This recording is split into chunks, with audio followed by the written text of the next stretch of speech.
بسم اللہ الرحمن الرحیم۔ السلام علیکم۔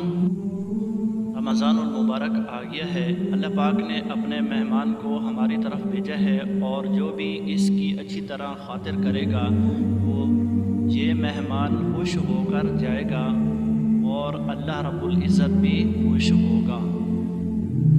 اور ایک خاص بات آپ کی نظر کروں گا جو خاص ماہ رمضان کے متعلق ہے۔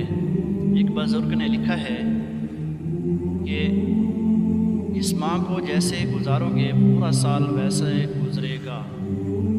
مثال کے طور پر کوئی شخص اس مہینے میں کسی گناہ کو چھوڑ دے گا تو پورا سال اس گناہ کو چھوڑنا اس کے لیے آسان ہو جائے گا، اور اگر کسی نیکی کو پابندی کے ساتھ کرے گا تو پورا سال وہ نیکی کرنا اس کے لیے آسان ہو جائے گا۔